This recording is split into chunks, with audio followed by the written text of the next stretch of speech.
So what's up guys, welcome back to House of Ambition. मेरा नाम नेहा है और मैं आपके सामने हाजिर हूँ हमारी इंग्लिश डोमेन सीरीज की पार्ट 4 वीडियो के साथ। अगर आप सोच रहे हैं मैं इसको पार्ट 4 क्यों कह रही हूँ और पार्ट 19 या 20 क्यों नहीं कह रही हूँ, क्योंकि मैंने आपके लिए एक अलग से प्लेलिस्ट बना दी है। ठीक है, उस प्लेलिस्ट में मैंने आपके लिए वही टॉपिक्स रखे हैं जो कि आपकी सी यू ई टी के इंग्लिश के सिलेबस में स्पेसिफिकली मैंशन है।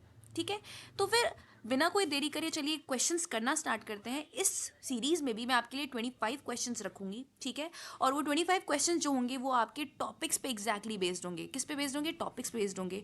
आज की जो वीडियो है वो थोड़ी सी इंटरेस्टिंग है। क्यों? क्योंकि आज जो है हम एंटोनिम्स, यानी कि एंटोनिम्स का मतलब क्या होता है, राइट? एंटोनिम्स का मतलब तो होता है विलोम शब्द, राइट? विलोम शब्दों का मतलब क्या होता है? विलोम शब्दों का मतलब होता है ऑपोजिट शब्द। ठीक है, ऑपोजिट शब्दों को समझेंगे, मतलब उनके मीनिंग्स को समझेंगे और उनके मीनिंग्स को समझने के बाद उनको याद रखने का एक जरिया भी ढूंढेंगे। ठीक है, तो आपके सामने हाजिर है first slide. The first word is incongruous. क्या है फर्स्ट वर्ड हमारा? मेरा पेन, दिस इज पेन। ठीक है, तो जो हमारा फर्स्ट वर्ड है वो है इनकॉन्ग्रुअस। ठीक है, अब इनकॉन्ग्रुअस का उल्टा क्या हो सकता है? एंटोनिम। याद रखिएगा गाइस कि कभी भी पेपर आता है तो हम जल्दी जल्दी या फिर अपनी एक्साइटेड स्टेट की वजह से क्या करते हैं, कभी कभार क्वेश्चन पढ़ते ही नहीं और एंटोनिम का सिनोनिम और सिनोनिम का एंटोनिम कर देते हैं। ठीक है, ये वाली मिस्टेक्स हम नहीं करेंगे। Always take a deep breath before you start doing your question paper and always read it carefully. ठीक है, तो आज हम क्या करने वाले हैं? हम एंटोनिम्स करने वाले हैं। ठीक है, यानी कि विलोम शब्द। इसमें इनकॉन्ग्रुएंस का उल्टा ऑपोजिट शब्द क्या हो सकता है? कॉन्फ्लिक्टिंग, कॉन्ट्राडिक्टिंग, इल मैच या फिर हारमोनियस। अब इसके लिए ज़रूरी तो ये है ना कि इनकॉन्ग्रुएंस का मतलब समझ लिया जाए, राइट? इनकॉन्ग्रुएंस का मतलब होता है बेसिकली ऑड। हम मैथ्स में करते हैं ना, pick odd one out, right? अगर कोई सिस्टम दिया हुआ है, कोई सीरीज दी हुई है और उसमें से बहुत सारी चीज़ें रखी हुई हैं और एक कोई चीज़ जो है बाकी सारी चीज़ों की सिमिलर ना लगे तो उसको हम क्या बोलते हैं? इनकॉन्ग्रुअस बोल देते हैं। जैसे कि आप ये पिक्चर देख सकते हैं, इस पिक्चर में ये बहुत सारे कमेलियन है, राइट? इन कमेलियंस में ये सारे के सारे ब्लू है बट बीच वाला जो है ना वो येलो हो जा रहा है, वो येलो है। ठीक है, तो this one is incongruous with the rest of the system, right? तो ये क्या हो गया? इनकॉन्ग्रुअस होना, यानी कि ऑड होना। तो इसका उल्टा क्या होगा? इसका उल्टा होना चाहिए कॉन्फ्लिक्टिंग, कॉन्ट्रडिक्टिंग, इलमैच या फिर harmonious. The answer will B harmonious. ठीक है, हारमोनियस का मतलब क्या? जो शांति से सबके साथ घुल मिल जाए, जो सबके साथ जब सबकी तरह दिखता हो, सिमिलर दिखता हो, राइट? बिल्कुल भी ऑड नहीं लग रहा है। ओके, तो आप इनकॉन्ग्रुअस को कैसे याद रखेंगे? By this picture of chameleons. ठीक है, the odd chameleon, bigger one. Okay, वो आपको दूर से ही दिख जाएगा। सेकंड है आपका डिमेंटेड। ठीक है, अब ये जो शब्द है वो दूसरे शब्द डिमेंशिया से आया है। डिमेंशिया, ठीक है, इट्स अ डिजीज। ठीक है, अब इसका मतलब जानने से पहले पहले ऑप्शंस को देख लेते हैं बड़े, क्योंकि ये बहुत ज़रूरी है। क्या पता ऑप्शन पढ़ते पढ़ते जिन लोगों को इसका मतलब पता हो उनको ये भी पता चल जाए कि इसका आंसर क्या है। ठीक है, तो फर्स्ट ऑप्शन है आपका सेंसिबल, सेंसिटिव, सेंशुअल, सेंशुअस। बड़े टंग ट्विस्टर से नाम है। ठीक है, सेंशुअल एंड सेंशुअस। ठीक है, अब देखिए डिमेंशिया या फिर डिमेंटेड का मतलब क्या होता है? When you start acting a little bit silly. ठीक है, आप सेंस नहीं बना रहे हैं। ठीक है, और आप ऐसा क्यों कर रहे हैं? बिकॉज आइदर आप एनजाइटी में हैं, ठीक है, आप स्ट्रेस के शिकार हैं, you are doing this and you are not making much sense, आप बहुत ज़्यादा क्योस क्रिएट कर रहे हैं। ठीक है, that is dementia. You are not making sense, you are acting silly. ठीक है, इसका उल्टा क्या होगा? सेंसिबल होना, सेंसिटिव होना, सेंशुअल होना या फिर सेंशुअस होना।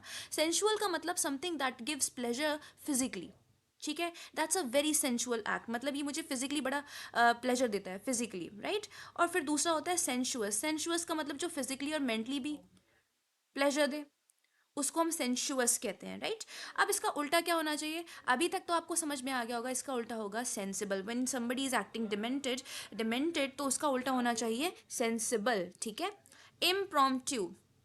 अब इम्प्रॉम्प्टू का मतलब क्या होता है? गौर से देखिए इस पिक्चर को। ठीक है, इस पिक्चर में डांस तो सभी कर रहे हैं बट यहाँ पर क्या किया गया है? कंगना रनौत को भी इनवाइट कर लिया गया है कि आओ तुम भी डांस करो। उन्हें प्रिपेयर तो किया ही नहीं है, इसीलिए वो क्या बोल रही है? स्यापा। मतलब क्या? अब मैं क्या करूँ, राइट? तो इम्प्रॉम्प्टू का मतलब भी आपको इसी पिक्चर से ध्यान रखना है कि जब आप बहुत ज़्यादा प्रिपेयर्ड नहीं होते बट फिर भी अनप्रिपेयर्ड होकर भी एक परफॉर्मेंस करके आते हैं ना, उसको इम्प्रॉम्प्टू कहा जाता है कि मैंने अभी सोचा, जस्ट सोचा और तुमसे अच्छा सोचा। ठीक है, ये होता है आपका इम्प्रॉम्प्टू। ठीक है, बिना किसी प्रिपरेशन के, विदाउट एनी प्रिपरेशन, इनका भी डांस कुछ ऐसा ही होगा कि दुनिया इस वीडियो के बाद इस पर्टिकुलर स्टेप को बहुत ज़्यादा करेगी, जो स्टेप ये करने वाली है, राइट। जिस तरह का डांस ये करेंगी वो भी बहुत याद रखा जाएगा। तो ये परफॉर्मेंस की ऐसी हो गई इम्प्रॉम्प्टू। इसका उल्टा क्या होगा? प्रॉम्प्ट, फोर्स, प्रीमेडिएटेड या फिर इनऑर्डिनेट।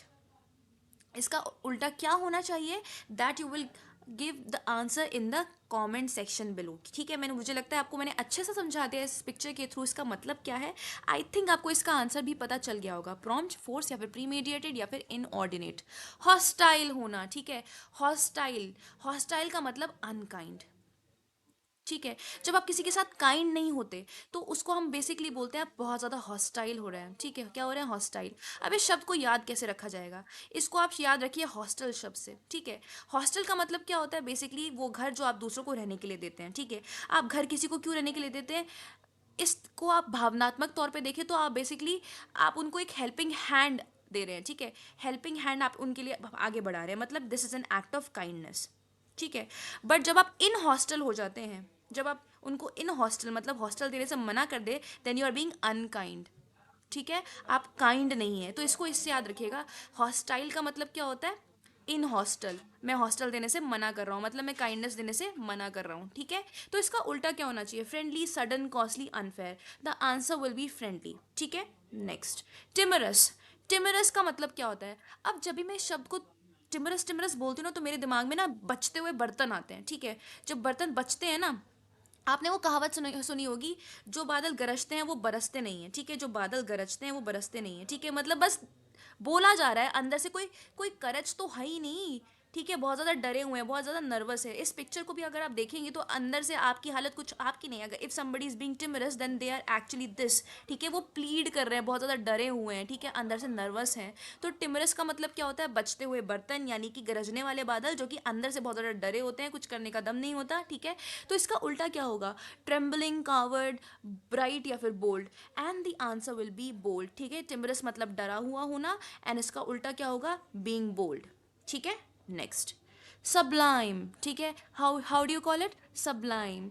जब भी सबलाइम को देखना तो इस पिक्चर को याद कर लेना, या फिर किसी भी ऐसी पिक्चर को याद कर देना जिसको देख के आपको बड़ी शांति मिलती हो। ठीक है, आपने बहुत बार देखा होगा कि हाई सोसाइटी में या फिर बहुत बार लोग क्या करते हैं? आर्ट एग्जीबिशन में जाते हैं।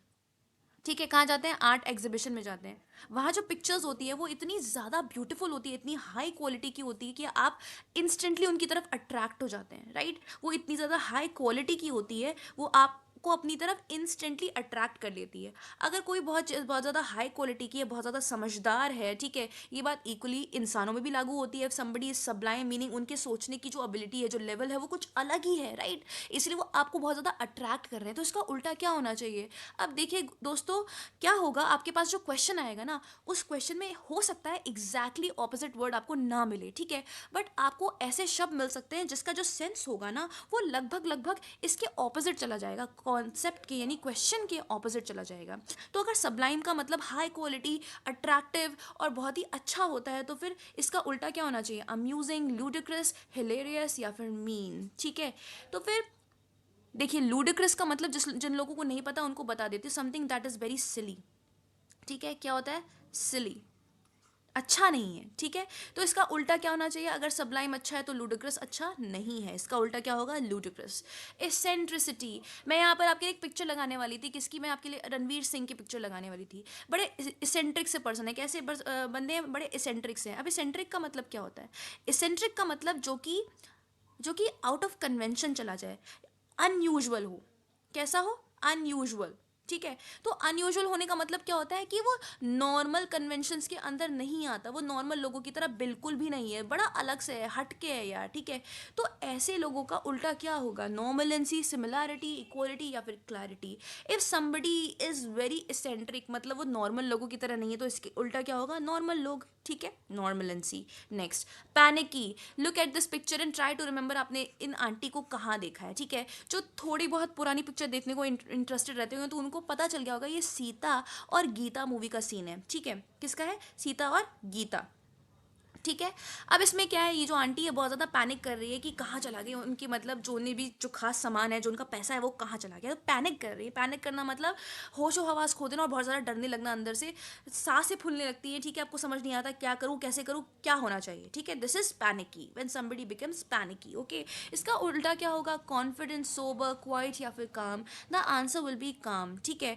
अगर किसी डिफिकल्ट सिचुएशन में आपकी सांसें फूलने लगती है, ठीक है, आपको समझ में नहीं आता है कि क्या किया जाना चाहिए, तो उसका उल्टा आप तो चाहोगे ना मैं काम हो जाऊं, राइट। नेक्स्ट, मोurnफुल, ठीक है। मोurnफुल मतलब क्या होता है, ये पिक्चर देखिए, आप खुद ही समझ जाइए ये क्या कर रहा है, ये रोने की एक्टिंग कर रहा है, ठीक है। मोurnफुल का मतलब क्या होता है, मोर्न करना, मतलब सॉरी, मौन करने का मतलब क्या होता है कि शोक मनाना, ठीक है, शोक मनाना। अब इसको आप याद कैसे रखोगे, तो मोurnफुल को जरा तोड़ दो और लिखो मौन, ठीक है। मौन, मौन धारण कर लेना, ठीक है। मौन से याद करना, मौन, ठीक है। और हम मौन यानी चुप्पी कब साध लेते हैं, जब हम बड़े दुखी होते हैं, ठीक है। तो दुखी किसी के लिए शोक मनाते हैं तो हम चुप्पी साध लेते हैं, राइट। तो इससे याद रखना कि शोक मनाना, ओके, शोक। इसका उल्टा क्या होगा, playful, joyous, laughable, humorous, of course joyous, ठीक है। अंदर से खुश हो आप, तो इसका उल्टा तो ये होगा ना, अंदर से दुखी हो आप ना। ऑब्स्टिनेट, अब मैंने जो पिक्चर लगाई है, अगर आप थोड़ी सी और मतलब थोड़ी सी नई पिक्चरों को, यानी कि जो मैं पिछली पिक्चर दिखाई थी उससे तो ये नहीं नई है काफ़ी ज़्यादा, ऐसी पिक्चर्स को देखने में इंटरेस्टेड हो तो आपको पता होगा ये सीन किस पिक्चर का है। दिस इज़ कभी खुशी कभी गम, ठीक है।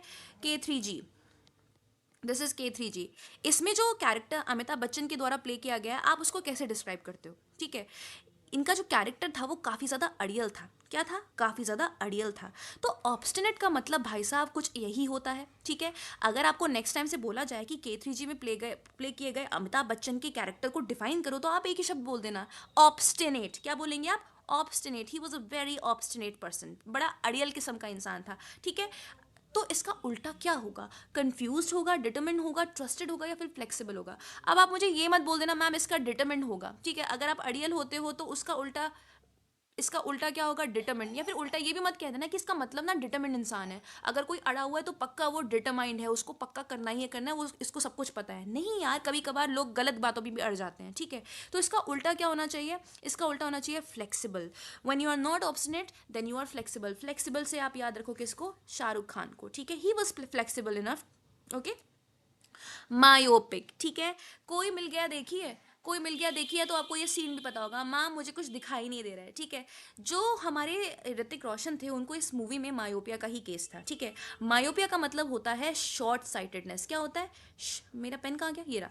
इसका मतलब होता है शॉर्ट साइटेडनेस। चलो फर्स्ट वाला ऑप्शन तो रूल आउट हो गया, ठीक है, ये तो हो ही नहीं सकता। शॉर्ट साइटेडनेस का मतलब क्या होता है, आपको पास पास का तो सब कुछ दिखाई देता है, पर दूर का देखते वक्त आप कुछ नहीं देख पाते हो, ठीक है। तो यहाँ पर क्या हुआ, मायोपिया। इसका उल्टा क्या होना चाहिए, फीबल माइंडेड। अब मैंने फीबल माइंडेड लिखा है, यानी कि जिनका दिमाग थोड़ा कम चलता है। ये भी इधर से रिलेटेड है कि ये ज़्यादा सोच नहीं पाते थे, ये ज़्यादा ऊंचा सोच नहीं पाते थे, ठीक है। अडल्ट की तरह ये ज़्यादा थिंकिंग नहीं कर पाते थे, ठीक है।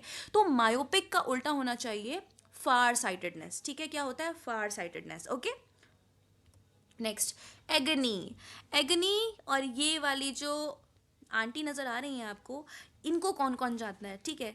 इनका नाम है हंसा बहन। क्या नाम है इनका, हंसा बहन, ठीक है। अब हंसा बहन जो थी, वो वो ना क्या करती थी, इंग्लिश को सीखने के लिए ना वो हिंदी की तरह संधि विच्छेद करती थी, ठीक है। तो आज हम क्या करेंगे, एगनी का भी संधि विच्छेद करेंगे। ए ग नी, ठीक है। मैं इसको थोड़ा और जोड़ दूँ, गॉन नी, ठीक है। अगॉनी मतलब मेरा जो घुटना है वो तो गया, ठीक है। मेरा जो घुटना है वो तो गया। घुटना गया हम कब बोलते हैं, जब घुटने में या तो चोट लग जाती है या तो बहुत ज़्यादा दर्द हो रहा होता है, ठीक है, पेन हो रहा होता है। तो एग्नी का मतलब भी कुछ यही होता है, व्हेन यू आर सफरिंग और you are in very much pain, ठीक है। तो हंसा बहन की तरह हमने संधि विच्छेद किया और इसको याद रखेंगे अगॉनी, ठीक है, अगॉन नी, यानी कि पेन। तो इसका उल्टा क्या होना चाहिए, प्लेजर, लाफ्टर, ब्लिस या फिर एक्सटेसी। इसका होना चाहिए आपका ब्लिस या फिर लाफ्टर या फिर एक्सटेसी, प्लेजर, ठीक है। Next, precedes. अब देखिए, प्रिसाइज का मतलब तो सबको पता होगा। प्रिसाइज का मतलब क्या होता है? एग्जैक्ट, एग्जैक्ट डिटेल वाइज वही और वही, ठीक है। इसका उल्टा क्या हो जाएगा? जब आपको पता है ये लाइन है, मुझे साफ साफ दिख रही है, बट अगर मुझे थोड़ी, मेरी आंखें खराब हो जाए और मुझे ये लाइन थोड़ी क्या होने लगेगी, हेजी दिखाई देने लगेगी, धुंधली दिखाई देने लगेगी। और ऐसे टाइम पर हेजी तो यहाँ पर लिखा नहीं है, तो मैं उसके लिए दूसरा शब्द यूज कर लूंगी जिसका मतलब है वेग। क्लियर नहीं है यार? और वेग को आप एक और शब्द बोल सकते हो, स्केची। क्या बोल सकते हो इसको आप? Sketchy. When something is sketchy, that is not clear, और when that is not clear, that is vague. ठीक है, साफ साफ नहीं है। नेक्स्ट, रेटिसेंट, ठीक है। इनको आप जानते हो, ओपन हाइमर देखिए। ओपन हाइमर में जो मेन कैरेक्टर है वो किलियन मर्फी के द्वारा प्ले किया गया है। किसके द्वारा प्ले किया गया है? किलियन मर्फी, ठीक है। अब किलियन मर्फी के आपने अगर रियल लाइफ इंटरव्यू सुने होंगे तो वो बोलते हैं कि मेरी लाइफ जो है वो बहुत ज़्यादा इंटरेस्टिंग है, but I don't like to show it off in the public. ठीक है, मुझे देख के लगता नहीं होगा, but I am a very much happening life liver person, right. तो इनकी लाइफ अंदर से बहुत ज़्यादा हैपनिंग है। किलियन मर्फी एक रेटिसेंट इंसान है। रेटिसेंट का मतलब क्या होता है? यानी कि वो जो कि ज़्यादा ज़्यादा मतलब शो ऑफ करने में बिलीव नहीं करते, ज़्यादा बात करके अंदर की बातें क्या चल रहा है, अंदर क्या चल रहा है वो सब बताने में बिलीव नहीं करते, ठीक है। He is very private about personal life. तो when you are being private, that means you are reticent, ठीक है। तो अगर आप प्राइवेट हो रहे हो तो इसका उल्टा क्या होना चाहिए? फॉरवर्ड, डेवलप, सोफिस्टिकेटेड या फिर कम्युनिकेटिव, ठीक है। अगर आप बहुत प्राइवेट हो रहे हो, चुप चुप रह रहे हो, तो ऑफ कोर्स आप नेक्स्ट जब आप बात करोगे तो आप कम्युनिकेटिव ही हो जाओगे ना। तो इसका उल्टा हो गया कम्युनिकेटिव, ठीक है। प्रोसीस, मैं इसका मतलब आपको बता चुकी हूँ। अपोक्रिफल, ठीक है। अपोक्रिफल का मतलब क्या होता है? ठीक है, अपोक्रिफल मतलब बेसिकली कोई ऐसी स्टोरी या फिर कोई ऐसी बात, ठीक है, जिसको किसने कहा या सच है कि नहीं है आपको नहीं पता, ठीक है, बट बहुत ज़्यादा सर्कुलेशन में है, मतलब बहुत सारे लोगों ने सुना हुआ है, बट ये बात सच है कि नहीं है आपको नहीं पता। दैट स्टोरी और rumour is known as apocryphal. इसको आप इससे भी याद कर सकते हो, आई डाउट इट, ठीक है, मुझे डाउट है। जिस पे आपको डाउट हो दैट इज अपोक्रिफल, ठीक है। तो इसका उल्टा क्या होना चाहिए? अपोक्रिफल जिसकी ऑथेंटिसिटी नहीं है, तो इसका उल्टा क्या होगा? ऑथेंटिक, ठीक है। क्या होगा? Authentic, okay. Next, repel. अब ये क्या कर रही है? स्प्रे मार रही है, और अपने स्प्रे हम कब मारते हैं? जब हम जिसके ऊपर स्प्रे कर रहे होते हैं उसको अपने अपने से दूर भगाना चाहते हैं, ठीक है। रिपेल का मतलब दूर भगाना, ठीक है। तो इसका उल्टा क्या होगा? रिपेल का हो जाएगा आपका अट्रैक्ट। क्या हो जाएगा? अट्रैक्ट। Next, appalling. अपॉलिंग का मतलब क्या होता है? अपॉलिंग का मतलब when something is very shocking, ठीक है। समथिंग इज, सॉरी ये गर्ल्स में shocking, something is very shocking, ठीक है। तो शॉकिंग का उल्टा क्या हो जाएगा? अभी देखो, शॉकिंग तो फर्स्ट हो ही गया, तो ये तो गलत स्पेल, मतलब ये तो गलत ऑप्शन हो गया। Consoling, scarring, horrifying. हॉरिफाइंग ये इसका सिमिलर मीनिंग हो गया, ठीक है। आप इतने ज़्यादा हॉरिफाइड हो कि आप शॉक में चले गए हो, स्कारिंग, ठीक है। आप इतने ज़्यादा स्केयर हो गए हो कि आप शॉक में चले गए, तो सारे ऑप्शन तो कट ही जाते हैं। Consoling, comforting, this is comfort, ठीक है, this is the opposite of appalling, ठीक है। जेस्ट। जेस्ट का मतलब क्या होता है? ठीक है, जेस्ट का मतलब बेसिकली होता है कोई ऐसा जोक जो कि आप मूड लाइट करने के लिए कहते हो, बड़ा हिलेरियस सा जोक हो, तो दैट इज बेसिकली जेस्ट, ठीक है। इसका उल्टा क्या होगा? ग्रेविटी, ग्रिम, जिनियल, जिनायल या फिर स्पोर्ट, ठीक है। इसका उल्टा होना चाहिए ग्रिम। मतलब ग्रिम का मतलब बड़ा ग्रेव है, बहुत सीरियस सी सिचुएशन हो गई है, ठीक है। जहाँ पर जेस्ट का मतलब बड़ा अम्यूजिंग सी सिचुएशन होना, वहाँ पर ग्रिम का मतलब बड़ी सीरियस सी सिचुएशन हो जाना, सैड सी सिचुएशन हो जाना, ठीक है। नेक्स्ट, कर्टेल, ठीक है। कर्टेल को याद करने के लिए इस टेल को याद रखो, ठीक है, कर्टेल। अब मैं इसको कैसे याद करती हूँ? मैंने तो देखा जो टेल है उसको कट कर दो, ठीक है। तो जब भी हम किसी टेल को कट करते हैं, यानी कि चीज़ों को शॉर्ट करना, चीज़ों को शॉर्ट करना, टू शॉर्टन डाउन थिंग्स, ठीक है, शॉर्टन डाउन थिंग्स, चीज़ों को छोटा कर देना, ठीक है, इसको बोलते हैं कर्टेल करना। इसका उल्टा क्या होगा? लेंथन करना, ठीक है, चीज़ों को लंबा कर देना, राइट। जेड। जेड्स, ये कुछ सिचुएशन होती है व्हेन यू आर जेडेड, ठीक है। जेडेड होना मतलब एग्जॉस्टेड, ठीक है। एग्जॉस्टेड या फिर फटीक के अंदर होते हैं ना, तो हम बोलते हैं आई एम जेडेड, ठीक है। इसका उल्टा क्या होगा? Of course cheerful. जब पूरी एनर्जी होती है तो अंदर से खुश है ना आप, तो आप चेयरफुल हो गए, right. Callus. Callus, always remember जोई, ठीक है। जोई का कैरेक्टर याद मत रखना, जोई की इस फोटो को याद रखना, क्योंकि वैसे तो वो बहुत केयरिंग बंदा था, बट इस फोटो में आप देख सकते हो कि ही डजंट रियली केयर, छोड़ो ना क्या जाता है। तो कैलस का मतलब ऐसा कोई इंसान who does not really care about the feelings of, does not really care about the feelings of others, ठीक है, दूसरों की फीलिंग से ज़्यादा कोई फर्क नहीं पड़ता। तो ऐसे इंसान का उल्टा क्या होगा? Of course you are being sensitive, ठीक है, you are being sensitive. Okay, next, enigmatic. Enigmatic भले ही सुनने में शब्द को देख के लगता होगा बड़ा अट्रैक्टिव, बहुत ही ज़्यादा चार्मिंग काइंड का person, but when ever somebody is enigmatic ना, तो वो बहुत ज़्यादा मिस्टीरियस होते हैं। क्या होते हैं? मिस्टीरियस होते हैं, ठीक है। अगर कोई मिस्टीरियस सी एनिग्मेटिक सी बात हो रही है तो that thing is also mysterious, ठीक है। तो इसका उल्टा क्या होगा? Reticent, plain, simple, that is simple, ठीक है। एनिग्मेटिक का सिंपल, सॉरी सिंपल नहीं होगा, दैट्स प्लेन, ठीक है। Next, loquacious. Loquacious always remember Alan, और एलन को रिमेंबर करते हुए ये भी देख लेना वो क्या कह रही है। I could go on and on about this, ठीक है। जब कोई इंसान बहुत ज़्यादा बातें करता हो, टॉकेटिव हो, ठीक है, तो उसको हम बोलते हैं लोकेशियस, ठीक है। और एलन का काम तो यही है, बात करना, बात करने के ही पैसे मिलते हैं ना उसको, तो she is very loquacious, right. Taciturn का मतलब क्या होता है? टेसिटर्न का मतलब होता है वेन यू आर बींग, मतलब आप बहुत ज़्यादा ना बहुत कम बोलते हो, उसको टैसिटर्न होना बोलते हैं आप। When you speak very less. Diffident is opposite of confident. When you are confident मतलब आप बहुत ज़्यादा उत्साहित फील कर रहे हो और आप श्योर हो करना चाहिए। डिसफिडेंट मतलब आपको अपनी एबिलिटीज़ पे भरोसा ही नहीं है। बैशफुल, बैशफुल मतलब शाय होना। तो इसका आंसर तुम्हें बहुत पहले मिल गया था, टैसिटर्न। लोकेशियस का उल्टा क्या होता है? टैसिटर्न। लोकेशियस का मतलब बातू नहीं, टैसिटर्न का मतलब जो बात कम करता हो, ठीक है। नेक्स्ट, लैकेडेजिकल, ठीक है। लैकेडेजिकल का मतलब क्या होता है? इस पिक्चर को देखो और इस शब्द का संधि विच्छेद करो हंसा बेन की तरह। लैकडेजिकल, लैकेडेजिकल, ठीक है। इसको मैं तोड़ देती हूँ, लैक डे। डे का मतलब क्या? इस लड़की को ही देख लो, दिन में सूरज की रोशनी आ रही है तो कितना एनर्जेटिक महसूस कर रही है ना अपने आप को, ठीक है। और साथ ही एनर्जेटिक महसूस करेगी तो चीयरफुल भी महसूस करेगी, राइट। तो उसी तरह अगर आप डे हो तो you are cheerful and energetic, right. But when you lack day you are not cheerful, ठीक है, एंड वेरी मच सैड हो, ठीक है। और क्या नाम है, बहुत ज़्यादा फटीग में फील कर रहे हो अपने आप को, एनर्जी नहीं है बहुत ज़्यादा, नॉट एनर्जेटिक, ठीक है। एनर्जेटिक भी नहीं हो, इसको क्या बोलते हैं? लैकडेजियाकल। इसको लैक डे से याद रखना, लैक डे, अंदर डे ही नहीं है, अंदर उत्साह ही नहीं है, ठीक है। तो इसका उल्टा क्या होगा? इसका उल्टा हो जाएगा एंथुजियास्टिक। आप बहुत ज़्यादा एंथुसियास्टिक हो, ठीक है। यहाँ पर हमारे 25 एंटोनिम्स खत्म होते हैं। I hope you like this video, and if you really do then hit the like button and share this video with as many people as you can find, because इससे क्या होगा, उनका भी भला हो जाएगा और हमें भी लगेगा that you really appreciate the kind of work that we are doing right now, ठीक है। And if you do then do support, okay. मिलते हैं नेक्स्ट वीडियो में। आई होप आपकी CUET की प्रिपरेशन अच्छी चल रही होगी। I hope you all, I wish you all the best for it, okay. Bye bye.